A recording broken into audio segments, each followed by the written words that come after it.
খুবই গুরুত্বপূর্ণ একটি পোস্ট আজকে আপনাদের সাথে আমি শেয়ার করব। তো পোস্টে আমি ফেসবুক থেকে দেখেছি।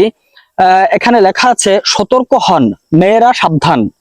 স্কুল, কলেজ, ভার্সিটি, অফিস কিংবা অন্য কোথাও যদি কোনো বিধর্মী ছেলে ইসলাম ধর্ম কবুল করবে বলে আপনার সাথে কথা বলতে চায়, পরিচিত হতে চায় কিংবা ফ্রেন্ড হতে চায়, তাহলে ভুলেও তার সাথে সময় দেওয়া, বন্ধু হওয়ার, আন্তরিক সম্পর্ক গড়ার এবং অপ্রয়োজনীয় কথাবার্তায় জড়ানোর চেষ্টা করবেন না। একটি প্রতারক চক্র যারা মুসলিম মেয়েদের সাথে সম্পর্ক করে, রিলেশন করে, বিয়ের প্রলোভন দেখিয়ে ইমোশনাল ব্ল্যাকমেইল করে তাদের সাথে কৌশলে শারীরিক সম্পর্ক গড়ে সন্তান সম্ভাবনা বানিয়ে ছেড়ে চলে যায় এবং শারীরিক সম্পর্কের ভিডিও ধারণ করে তা ভাইরাল করে দেওয়ার ভয় দেখিয়ে ভারতের পতিতালয়ে সেই মেয়েদের বিক্রি করে দেয়। একটি ভয়ঙ্কর প্রতারক চক্র, এমন ভয়ানক একটা চক্রান্ত সরল মনা ও কমল প্রাণ মুসলিম মেয়েদের ধ্বংস করার উদ্দেশ্যে দীর্ঘদিন ধরে এই কাজ করে যাচ্ছে। এমন বহু তথ্য প্রমাণ আমাদের কাছে বিদ্যমান। নতুন করে এমন ঘটনা না ঘটুক সেজন্য মেসেজটি সবাই শেয়ার করুন। আপনার মা, বোন, মেয়েকে এই বিষয়ে সতর্ক করুন। সচেতনতায় সেভ আওয়ার সিস্টার্স।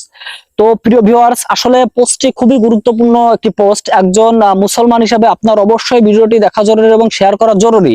কারণ এই পোস্টটি দেখে যদি সতর্ক হওয়া যায় তাহলে এটা আসলে একটা ভালো দিক হবে ইনশাল্লাহ। কারণ খুবই ভয়াবহ একটা বিষয় যে এরকম প্রতারক চক্র তারা মুসলমান মেয়েদেরকে টার্গেট করে প্রলোভন দেখিয়ে বিভিন্ন কিছুর তারা এরকম তাদের সাথে শারীরিক সম্পর্ক গড়ে তোলে তাদেরকে এরকম ভারতের পতিতালয়ে বিক্রি করার চেষ্টা করতেছে। তো আসলে এই ফেতনাটা খুবই মারাত্মক একটি ফেতনা। এজন্য আসলেই প্রত্যেককে এই বিষয়ে সচেতন হওয়া জরুরি এবং সচেতন হলে ইনশাল্লাহ মুসলমানের সন্তানেরা, মুসলমানের মেয়েরা তারা সেফ থাকবে ইনশাল্লাহ। এজন্য অবশ্যই আপনারা সতর্ক থাকবেন ইনশাল্লাহ এবং ভিডিওটি বেশি বেশি করে শেয়ার করে দিবেন জনসচেতনার জন্য, যাতে মানুষ বুঝতে পারে, মানুষ সতর্ক হয়, মুসলমানের মেয়েরা, মুসলমানের সন্তানেরা যাতে সচেতন থাকে।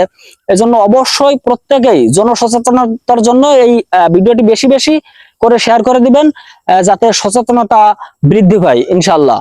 তো অবশ্যই ভিডিওটি আপনারা বেশি বেশি করে শেয়ার করে দিবেন ইনশাল্লাহ। প্রিয় ভিউয়ার্স, দেখা হবে পরবর্তী কোনো ভিডিওতে আপনাদের সঙ্গে।